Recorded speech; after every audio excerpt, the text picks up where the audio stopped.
Good evening and welcome to Thursday Live with Coach Deborah.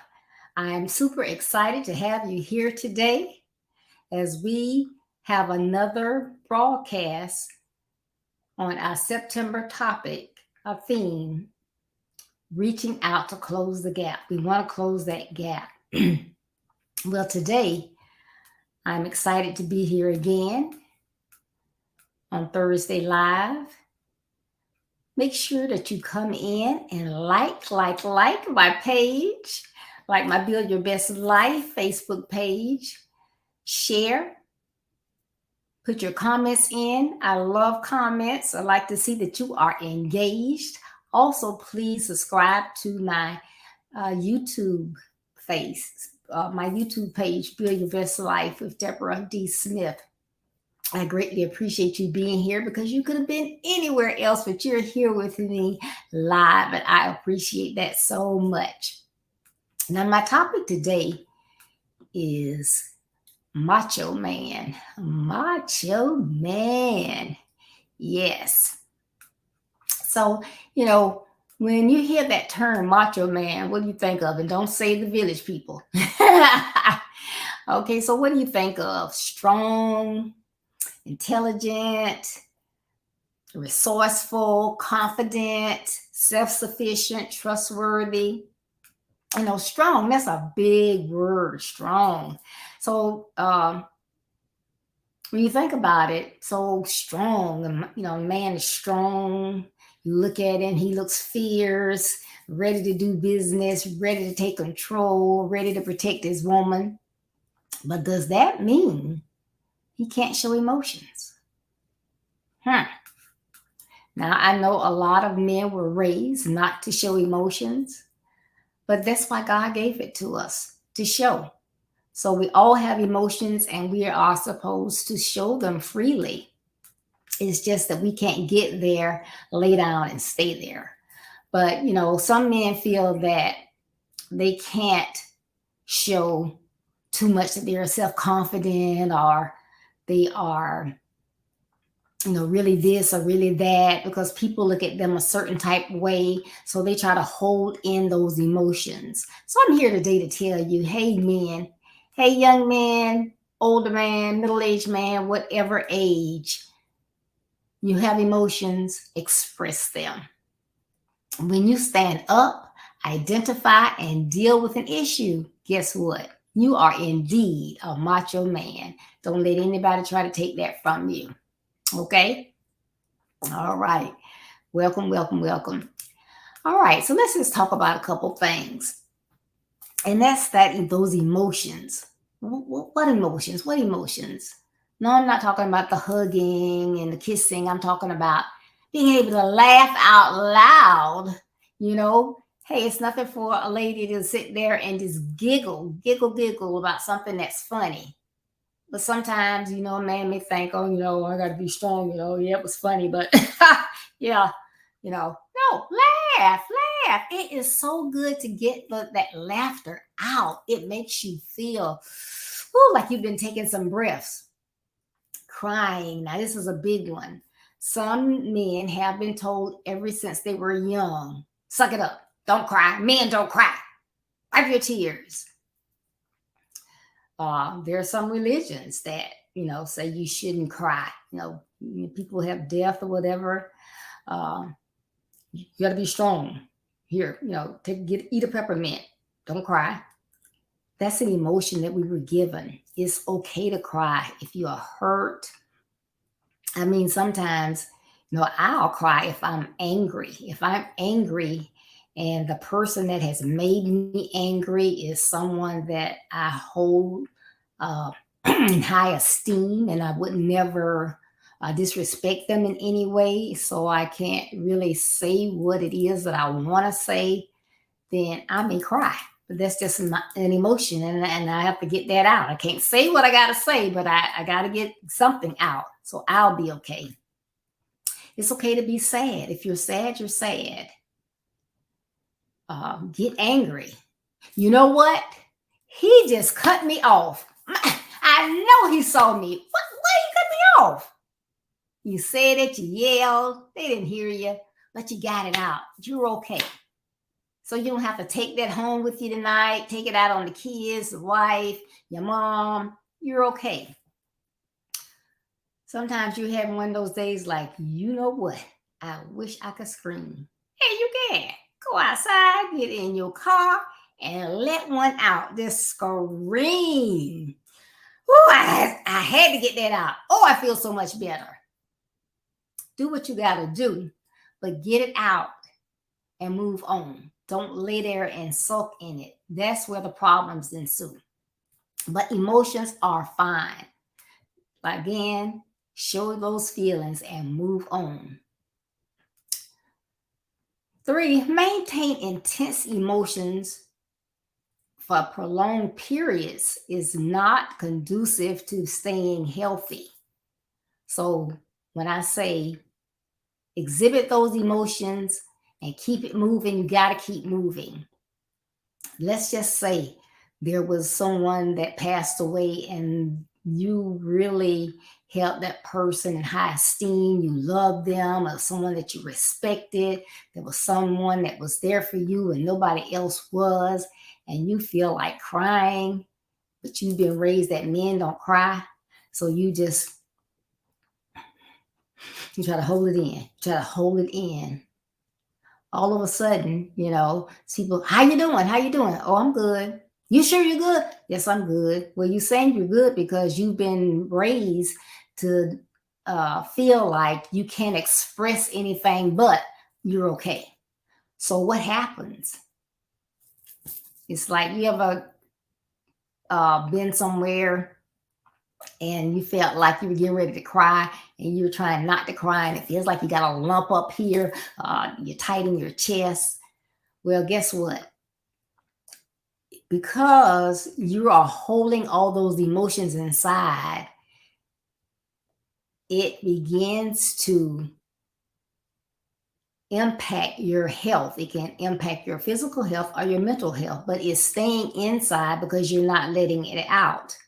And so you wonder, oh my goodness, the last week, every morning I wake up, I have a horrible, horrible headache. And you're wondering why. I never suffered with headaches before. I wonder why I have a headache. Because you have all that emotions, that tenseness all inside, and it's building up, building up, building up. So again, it can impact physical and mental health. So in your physical health, you can begin to feel stressed. It's the least little thing. It's like this get on your nerves, that gets on your nerves. If one more person walk up to my desk, I'm going to let them have it. Well, you don't want to get to that point, right? But the stress begins to build. You can begin to have heart issues. You never had heart issues before, but all of a sudden, you'll start losing your breath. You can't catch your breath.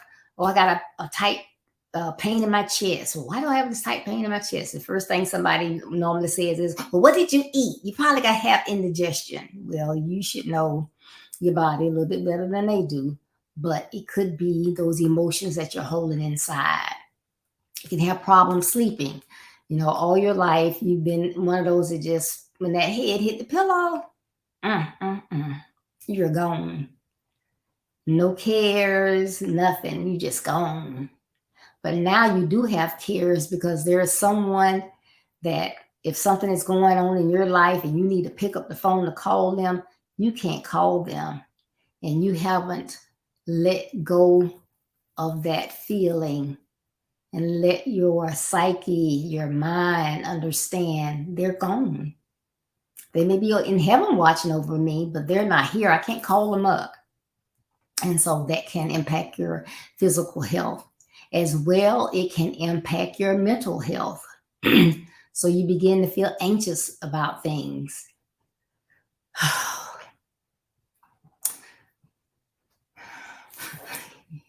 What was that? Oh, that's just the air conditioning. It's ruffling that piece of paper. Why didn't you tell me you had came in? I didn't hear you come in. You scared me. It's anxiety. Then you begin to feel depression. You don't want to talk with anybody on the phone. The phone rings, you don't answer it. You don't even look at it to see who it is. You don't care who it is because you have feelings that you haven't released and you're just beginning to get depressed. That depression can lead to some type of abuse. And when I say that, I don't mean like, physical abuse of that nature. I mean, you can start to have problems with alcohol abuse, drug abuse, even some over the counter medications or prescribed medications. Because let's just say all of a sudden you have problems sleeping and you're just not getting to sleep. And your doctor's known you, they have good relationship, and you're like, all of a sudden I just can't sleep. I don't know what's going on, but I can't sleep. If I don't get some rest, I'm gonna lose it. They may give you something to make you sleep. They may tell you it's habit forming, they may not. But you may begin to take it, you may be not, you may take it according to the directions, which may say take as needed, but you feel like I just constantly need this, I constantly need it. You can get addicted to that stuff. Xanax, you can get addicted to it. Uh, all types of sleep aids or whatever. There are some that are not addictive, but you could become an addict based on all those emotions that are inside you that you're not releasing. And yes, I'm talking to you, mothers with sons. I'm talking to you, dads. And yes, I am talking to you, young people. This type of these type of issues dealing from not managing your emotions impacts all ages, all ages.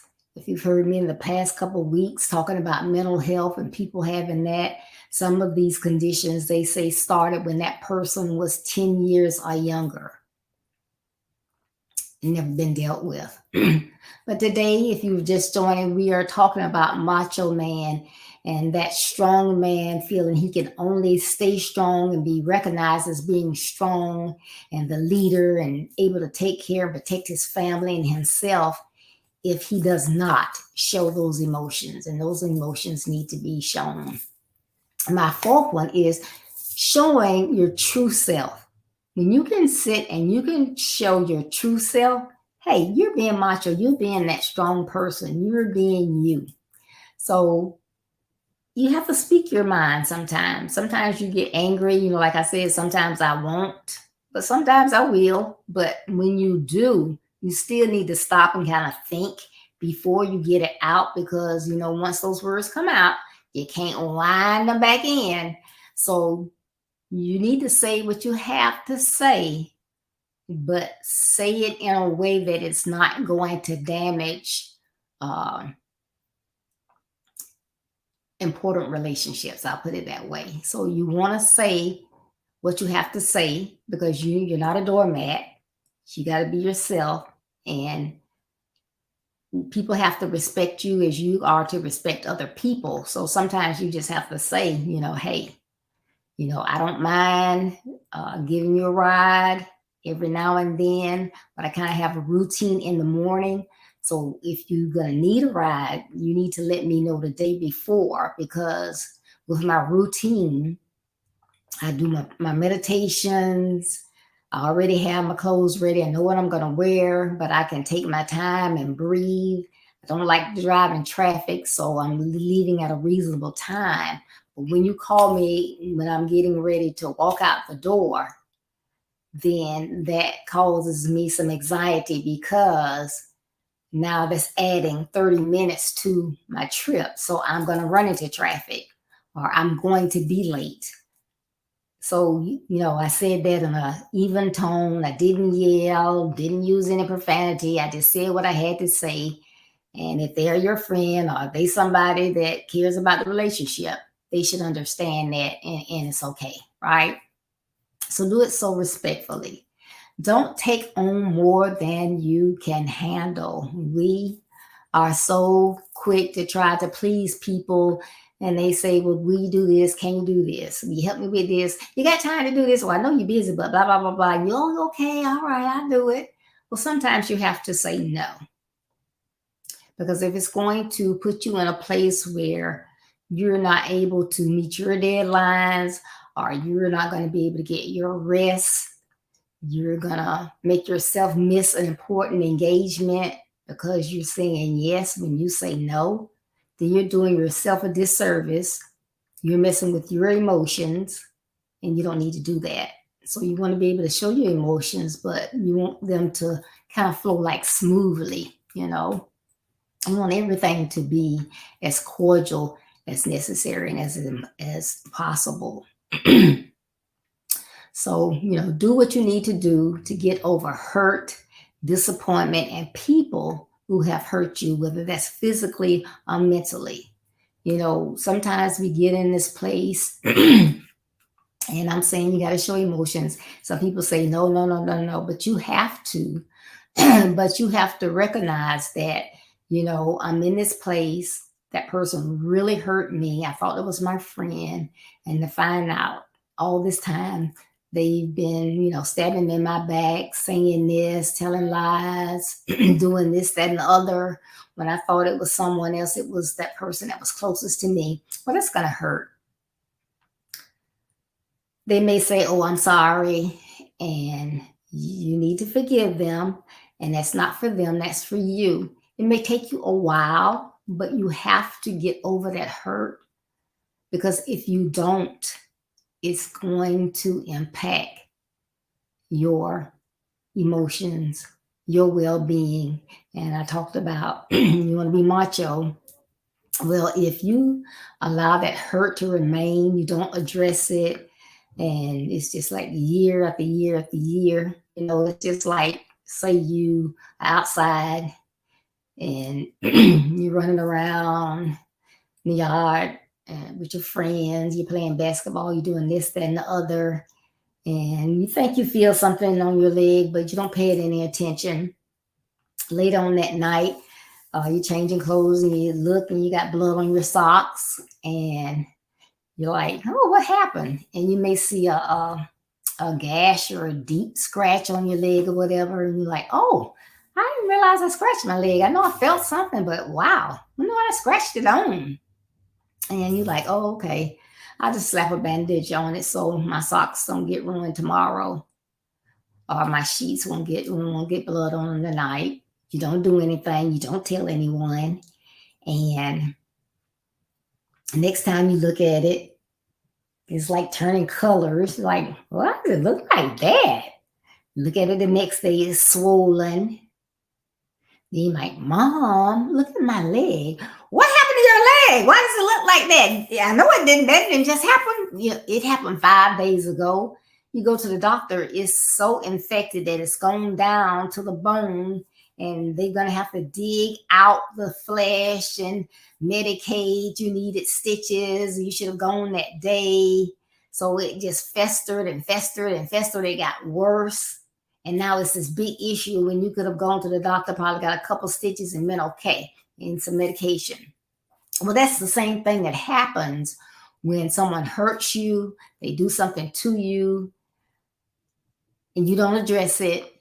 You either let them continue to do it, or you walk away from it, you get out of it, but it's there. You've never let them know, hey, I know what you did, I know what you said, or it's just, you've never told anyone, and it's just hurting you. It's just festering. It's just getting worse and worse and worse. So it impacts your emotions in a negative way. So like I said, it's okay to have emotions, but now you're using your emotions in the wrong way, because now it's causing you not to trust anyone.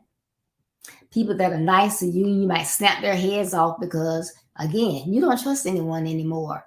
That person has hurt you. They let you down. You don't have anything to do with them. That's not good. So you have to address it. Even if it's, people are quick to tell you, and my audience, you should already know this, but it doesn't hurt because we learn something new every day. Yeah, if you tell, I'll kill your mom, I'll kill your dad, I'll come back in and kill you. That's just a bluff. They're not going to kill anybody, more than likely. You need to let someone know what's going on immediately. You need to stop and have it stopped. But you're going to have to recognize it, talk about it to get over it, because you don't want it to fester and get worse. So that could be as easy as talking to your parent, your guardian, someone at school, or someone like that. But if they cannot help you and they suggest you need professional help, please get the professional help, because there are a lot of people you see, they may be homeless, or you see them walking down the street and they're just talking to themselves, and you wonder, what's their story? Wonder what happened to them?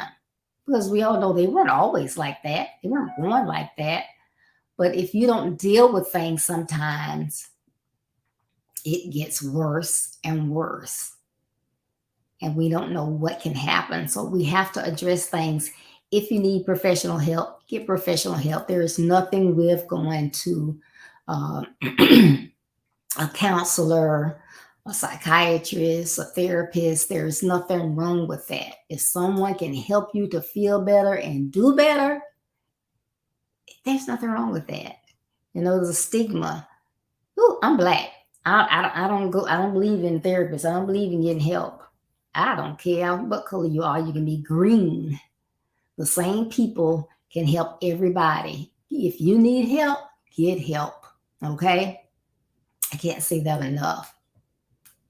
So if you are a man and you think that you can't show your emotions, that other people see your emotions, because you're not going to look like the strong man that you know you are, that you know that you need to be and represent for yourself as you grow up in school and don't want to be bullied, as you get out in the workplace as a new person, and you don't want to be looked down on or given the horrible jobs to do, whatever it is. It's okay to show your emotions. Show them. It's all good. So you are not, believe this, coming from Coach Deborah, you are not less than a man when you show your emotions, when you speak up for yourself. Just watch your words, do it in a respectful manner. When you ask for help, there's always someone assigned to assist you, and that doesn't just mean physically help you. That can mean with mental situations, and I don't mean mental as in mental health. I mean, if it can be something to do with a knowledge-based something. So something not just physical, but as well as something that's mental.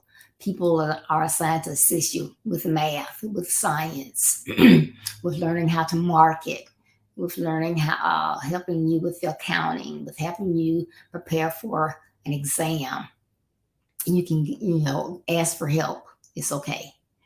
And then get help. If you need professional help, go ahead and get it. Get better sooner rather than later, because it's only going to get worse and worse and cost more and more. It's just like if your tooth is bothering you and you just let it go and go and go, or you go to the dentist, you've never been to the dentist, and they say, oh, you need to floss. You don't floss, you need to floss. Flossing is very important. Da, da, da, da. And you're like, okay, whatever. Never floss. Nobody in my family floss. I'm not flossing. Da, da, da. Next time you go, oh, you haven't been flossing, so now you need to use this. Okay, well, I got to use that. Have you not been using that? Because now you got to go see a periodontist. Not only do you have to see the dentist, you got to see the periodontist. Uh-oh. They tell you to do something, you don't do that, then they got to do a deep scaling cleaning. It's like oral surgery. So it gets worse and worse and worse. So that's the same thing that happens to you if you keep those emotions all tucked away in a trunk with a lock on it and a combination and a chain around it and not using them. Get that chain off, learn that combination, get that key, and get them out. Get those emotions out and use them. Just don't lay in them. If you get angry, say what you got to say, scream, holler, whatever you got to do, and you're done. You got to cry, go ahead and cry, get done. It's okay. If you got to cry in the next hour, go ahead and cry. If you got to cry for 2 days in a row, that's fine. Now, when you cry for every day for a month, come on now. You need to ask for somebody for some help. So do those things. You can still be macho. You're still strong. You still got it going on. You still a man. You still a bro. You all those things. Just get some help. So thank you for tuning in. I hope this talk helped you. If you know someone that it will assist, please share. The more people you share with, they can share with someone. And we can get this all over the world, helping people to build their best lives. So please join me Saturday, 9:30 a.m. Eastern Standard Time. The talk is going to be, and I said the topic is going to be talk to the hand. You remember that from back in the 90s, talk to the hand. Well, we're going to be talking to the hand. So please join me Saturday if you are free. If not, make sure that you view it via Facebook, YouTube, on Rewind. As you go along your busy day, you may encounter a young man that has lost his way. Don't shake your head. Don't steady your pace. Stop. Reach out and give the young man a helping hand. If we all assist, we can all do so much to help so many more. So thank you so much. Please continue to pray for Build Your Best Life. We have a mighty work that we are passionate about, that we want to see get done for our young men. So we need your prayers and your support. So thank you. Excuse me. Please remember that building your best life is our business. That's not a slogan, it's our commitment. I love you. Be blessed. Stay safe. I'll be looking for you Saturday. Enjoy the rest of your evening. Bye-bye. Love you.